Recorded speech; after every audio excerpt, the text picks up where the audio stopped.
श्री मनसा वाचा व्रत कथा। अतः श्री मनसा वाचा व्रत कथा। श्री शिवाय नमः। जय शंकर, जय गिरिजापति, भूतनाथ भगवान, जय गणपति, जय गोरजा, सदा करो कल्याण। श्री गुरुवर्ष पद बंदी कर, पाकर विमल विचार, मनसा वाचा व्रत कथा लिखो बुद्धि अनुसार।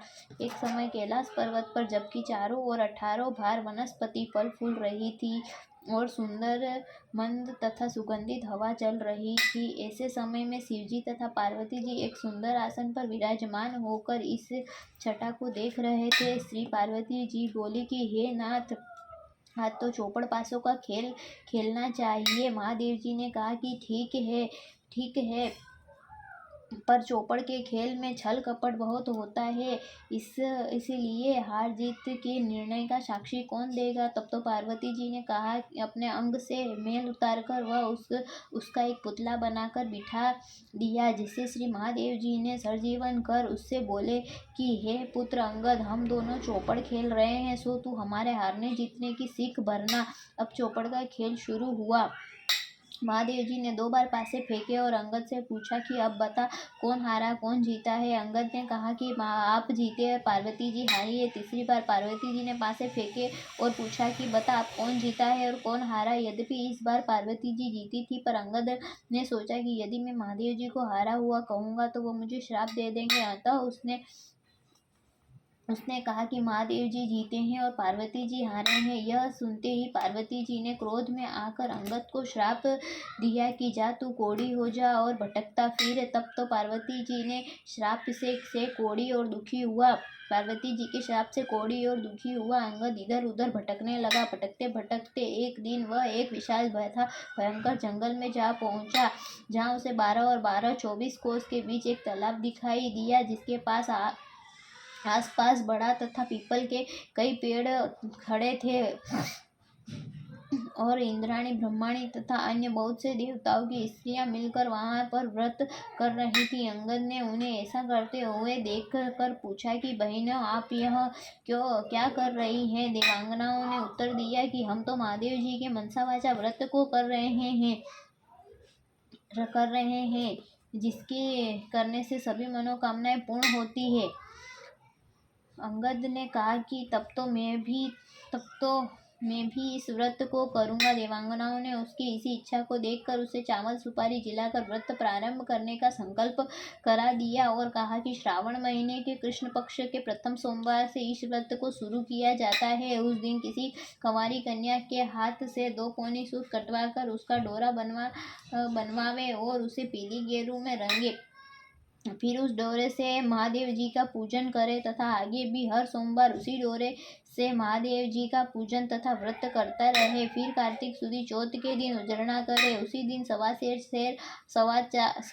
सेर आटा, 1.25 सेर घी तथा 1.25 सेर गुड़, तीनों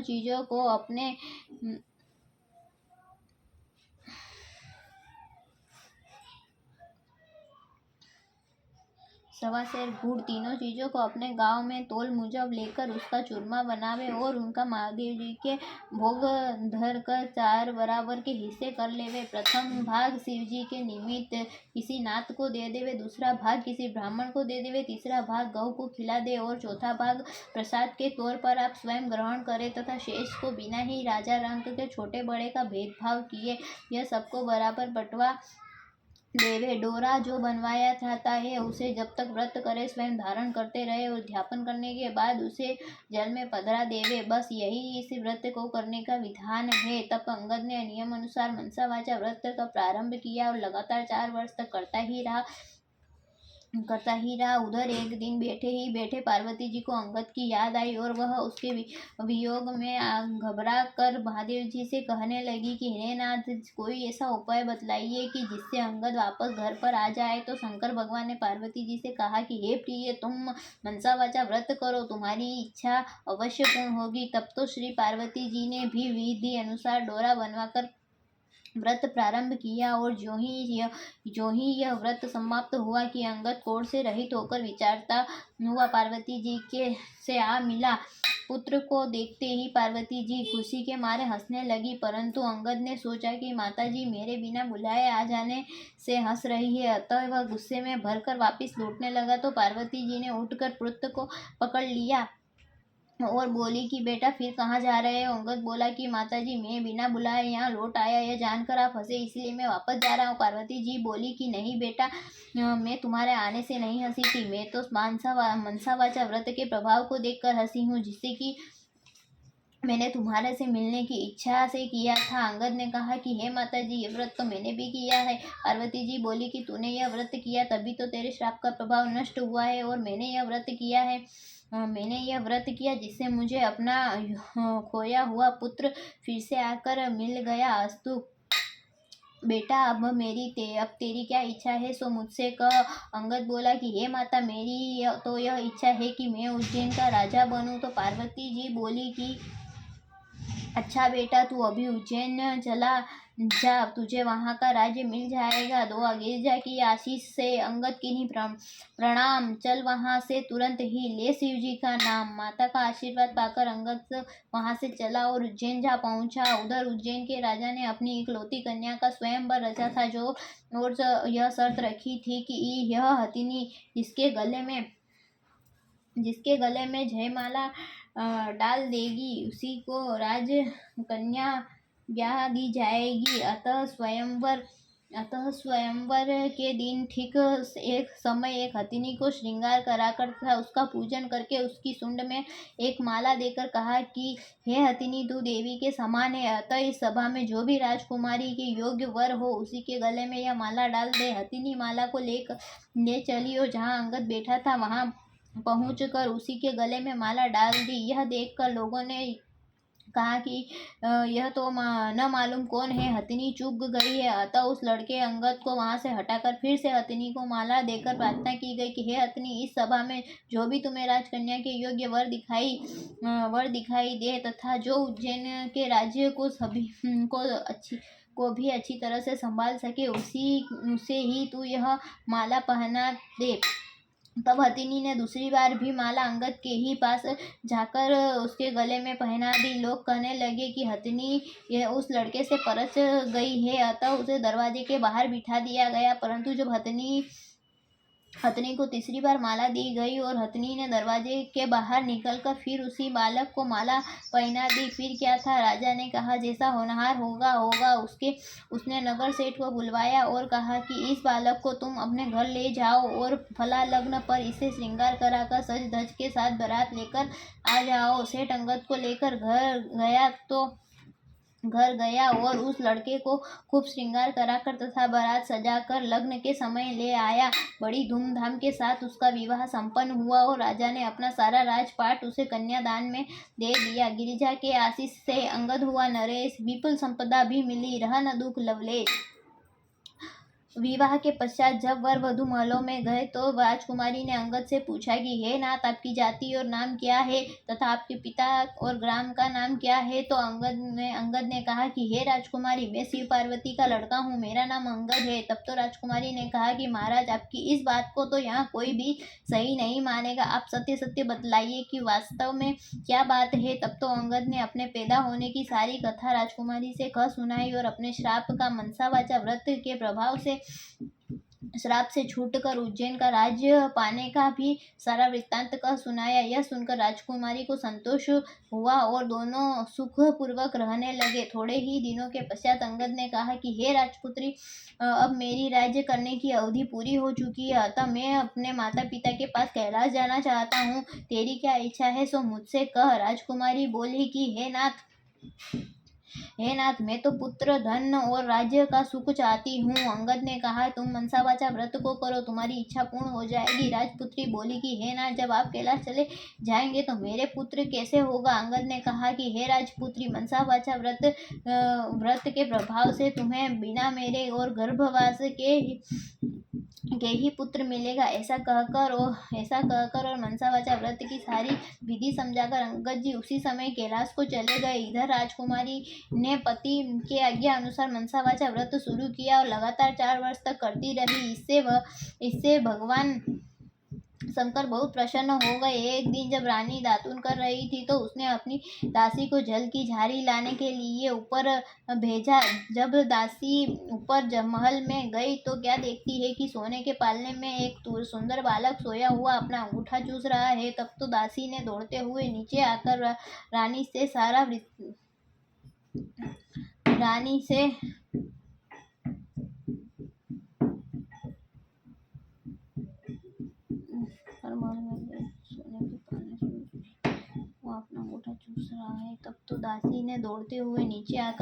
सारा हाल कहा और उसे ऊपर ले गई। रानी ने बालक को देखते ही उठाकर छाती से लगा लिया और महादेव जी से प्रार्थना करने लगी कि हे नाथ, यदि आपने मुझे यह पुत्र दिया है तो मेरे स्तनों में दूध भी पैदा कीजिए। रानी का इतना कहना था कि उसके स्तन दूध से भर गए।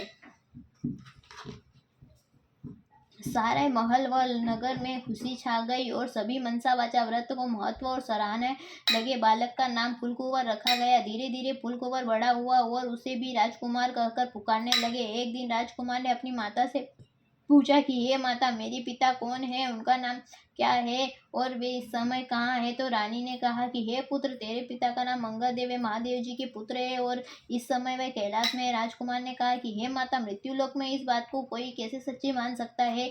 तब तो रानी ने अंगद की उत्पत्ति, उनके श्राप की कथा, मनसा वाचा व्रत के प्रताप से उन्हें उज्जैन का राज्य मिलने की कथा तथा उसकी स्वयं की उत्पत्ति की कथा आदि सारी बातें कह सुनाई और कहा कि हे पुत्र, मनसा वाचा व्रत को करने वाले के लिए कोई भी बात असंभव नहीं है। यदि तुझे इस पराक्रम का भान नहीं है तो तू भी स्वयं भी इसको करके इसके फल को प्रत्यक्ष रूप में देख सकता है। फूलकुंवर कहने लगा कि हे माता, मेरी इच्छा है कि चेदीराज की कन्या, जो कि इस समय दुनिया में सबसे अधिक सुंदर मानी जाती है, उसके साथ मेरा विवाह हो। क्या इस व्रत से ऐसा हो सकता है। रानी ने कहा कि हाँ, व्रत करने से तुम्हारी इच्छा अवश्य पूरी होगी। तब तो फूलकुंवर ने माता से संपूर्ण विधि पूछकर व्रत प्रारंभ किया और लगातार 4 वर्ष तक करता रहा। भगवान शंकर फूलकुंवर पर प्रसन्न हो गए और चेदीराज को स्वप्न में जाकर कहा कि हे चेदीराज, मेरे कहने से तू अपनी राजकुमारी का विवाह उज्जैन नगरी के राजकुमार से कर दे। चेदीराज ने भगवान शिव जी के वचन को सुनकर अपनी कन्या का विवाह उज्जैन के राजकुमार फूलकुंवर से कर दिया। अब तो वह फूलकुंवर राजा हो गया। एक दिन राजा फूलकुंवर शिकार खेलने वन में गया तो वहां उसको कोई शिकार हाथ नहीं आई तो भूख प्यास से व्याकुल होकर वही एक बाग में जाकर आराम करने लगा। देवयोग से वहां कोई ब्राह्मण आ गया। उसने राजा को पंचांग सुनाया कि आज काती सुदी चौथ है, अर्थात मनसा वाचा व्रत की उजड़ने का दिन है। राजा ने कहा कि हे विप्रराज, मुझसे तो भूल हो गई है, आप मुझे पूजन करा दे। ब्राह्मण ने पूजा के लिए शहर में रानी जी के पास खबर भेजी कि राजा साहब शिकार के लिए वहां वन में ठहरे हैं और आज उनके काती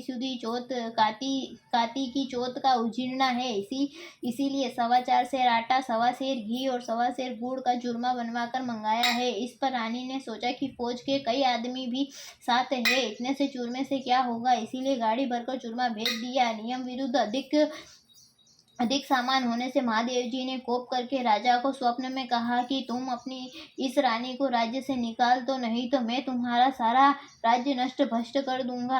तब राजा ने प्रमाण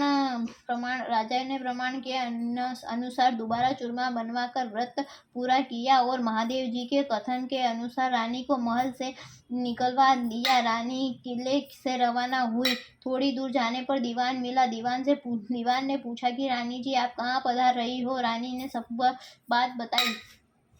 तब दीवान ने कहा कि मैं राजा साहब को समझाकर राजी कर लूंगा, तब तक आप मेरी हवेली पर पधारे। रानी जो ही दीवान की हवेली में गई, दीवान अंधा हो गया। तब तो दीवान ने हाथ जोड़कर कहा कि आप यहाँ से पधारो। रानी वहाँ से रवाना होकर आगे चली तो उसे नगर सेठ मिला। उसने भी यही कहा कि राजा साहब को तो 2-1 दिन में मना लेंगे, तब तक आप हमारे घर पर ही विराजे। जो ही रानी नगर सेठ के घर गई सेठ की हुंडियाँ चलना बंद हो गई तथा और कई उपद्रव होने लगे। तब तो सेठ ने भी उनसे हाथ जोड़कर कहा कि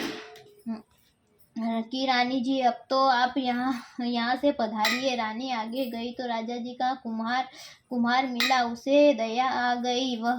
वह रानी को अपने घर ले आया। रानी के वहाँ जाते ही कुम्हार का आवा बैठ गया, जिसके सारे बर्तन फूट गए और कुम्हार स्वयं भी अंधा हो गया। तब कुम्हार ने भी रानी के घर चले जाने की प्रार्थना की। आगे जाने पर रानी को एक माली मिला।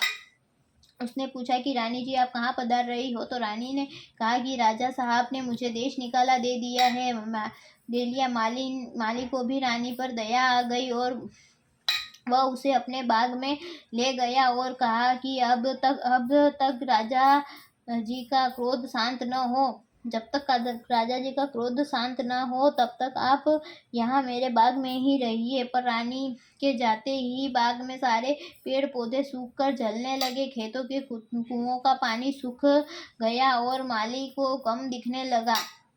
तब तो माली ने भी रानी को वहाँ से चले जाने के लिए कह दिया। तब रानी वहाँ से निकल कर विचार करने लगी कि मुझसे ऐसा क्या पाप हो गया है कि मैं जहाँ भी जाती हूँ वहाँ सत्यानाश होने लगता है। ऐसा सोचते सोचते वह आगे चली और उसने देखा कि आगे 2 रास्ते हैं। पूछने पर मालूम हुआ कि एक तो 6 महीने का रास्ता है और दूसरा 3 दिन का रास्ता है। रानी 3 दिन के रास्ते से ही चली। आगे रास्ते में उसे शिप्रा नदी मिली।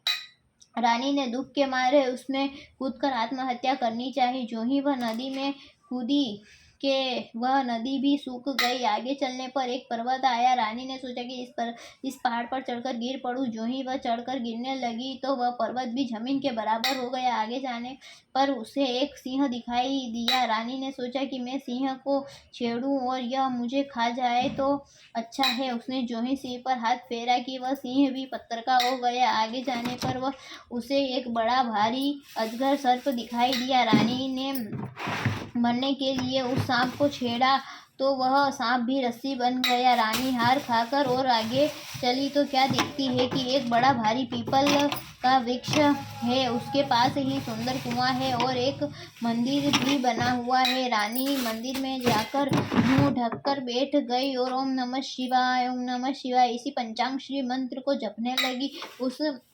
उस दिन काती सुदी चौथ का दिन था, इसलिए मंदिर का पुजारी नाथ सामान लेने के लिए गांव में चला गया था। वहां उसके कुत्ते ने काट खाया तो पुजारी नाथ ने विचार किया कि आज मेरे आश्रम में ऐसा कौन पापी पहुंचा है जिसके कारण यह उत्पात हो गया। नाथ ने मंदिर में आकर जब तक वहां एक स्त्री को बैठे देखा तो सोचने लगा कि क्या आज यहाँ कोई डाकण या भूतनी आ गई है।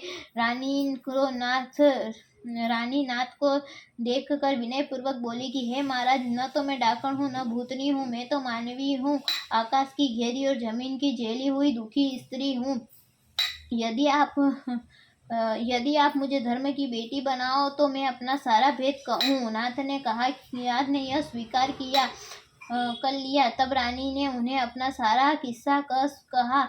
फिर वहां से जाने लगी तो भूख के मारे चल भी नहीं सकी। तब नाथ ने उजिरने का एक लड्डू उसे दिया। लड्डू को देखते ही रानी को व्रत याद आया। इतने में नाथ ने भी कह दिया कि आज काती सुदी चौथ है। यह मनसावाचा व्रत का प्रसाद है। इसका नियम है कि कोई राजा हो तो भी अधिक प्रसाद न बनावे, इसीलिए यह एक भाग का लड्डू है। तब रानी ने समझ में आए कि मैंने चूरमा ज्यादा भेजा था, इससे कहीं महादेव जी ने ही मुझ पर कोप किया है। ऐसा विचार कर रानी ने नाथ जी से कहा कि हे महाराज, इस व्रत को तो मैं भी करना चाहती हूँ। तब नाथ जी ने कहा कि यह जो श्रावण के जो प्रथम सोमवार आ रहा है उसी दिन से तुम यह व्रत करना। रानी ने नियम अनुसार व्रत शुरू किया और जब कार्तिक सुदी चौथ का दिन आया तो नाथ जी गांव में जाकर सब सामान ले आए। 1.25 सेर घी, 1.25 सेर गुड़, 4 सेर आटा का चूरमा बनाया और कुंवारी कन्या से पौनी कटवाकर उसका डोरा बनवा दिया। चूरमे के 4 भाग किए और शिव पार्वती जी की चित्त मन से पूजा की। इस प्रकार व्रत करते हुए जब रानी को 4 वर्ष हो गए तो महादेव जी ने राजा फूलकुंवर को स्वप्न में दर्शन देकर कहा कि अब तू रानी को बुलवा ले, नहीं तो मैं तेरे राज्य का नष्ट कर दूंगा। तब राजा ने कहा कि महाराज, अब रानी का पता कैसे लगेगा? आपकी आज्ञा से ही तो मैंने उसे देश निकाला दिया था। महादेव जी ने कहा है कि हे राजा, तू अपने 4 विश्वासी नौकरों को पूर्व की दरवाजे भेज दे।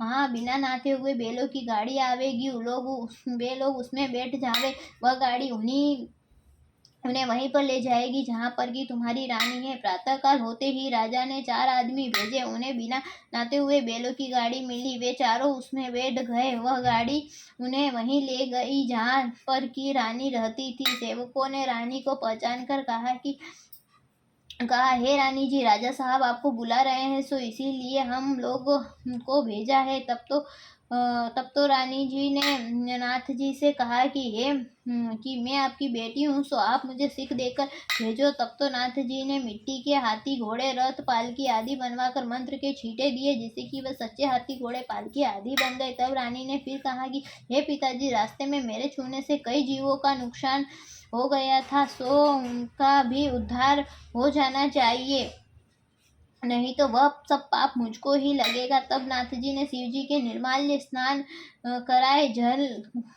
कराए हुए जल की एक झारी भरकर दी और कहा कि हे बेटी, तू ओम नमः शिवाय कहकर इस जल का छींटा जिस पर भी डालेगी, वह पुनः अपने असली स्वरूप को प्राप्त हो जाएगा। तब रानी वह जल की झारी लेकर तथा नाथ जी को प्रणाम करके लेने आए हुए चारों सेवकों के साथ पालकी में बैठकर वहां से रवाना हुई।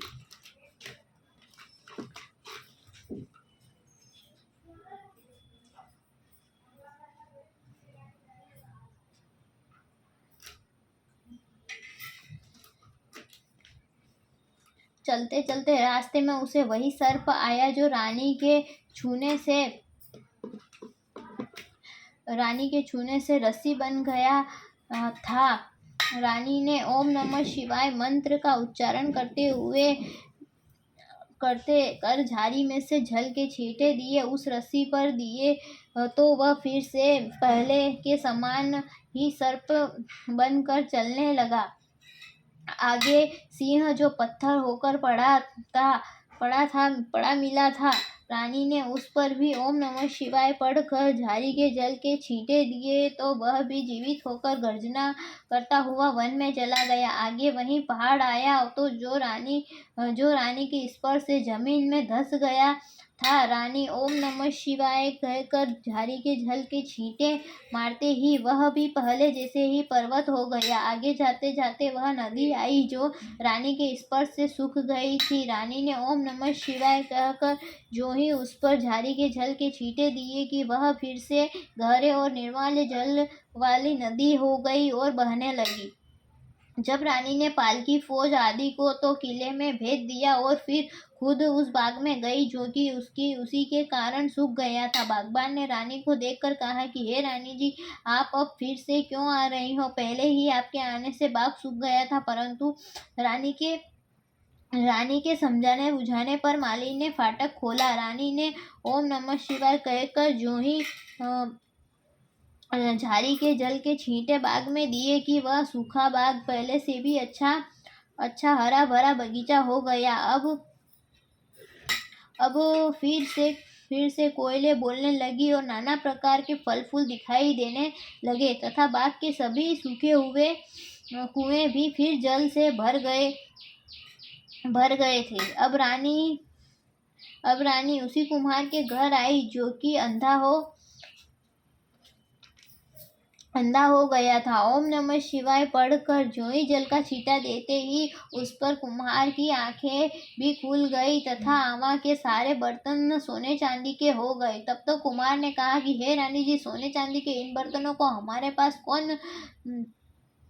कौन रहने देगा? तब रानी जी ने कहा कि इनमें से 4 बर्तन ले जाकर राजा को भेंट कर देना और शेष तुम रख लेना, यही मेरा हुक्म है। इसी प्रकार जब वह नगर सेठ के घर पर गई तो उसकी भी हुंडियां फिर से सिकरने लगी और व्यापार में लाभ होने लगा। तब नगर सेठ ने कहा कि अन्नदाता जी, आपके पधारने से हमारी रिद्धि सिद्धि हुई है, अतः इस खुशी में मैं सारी नगरी को जिमाना चाहता हूँ।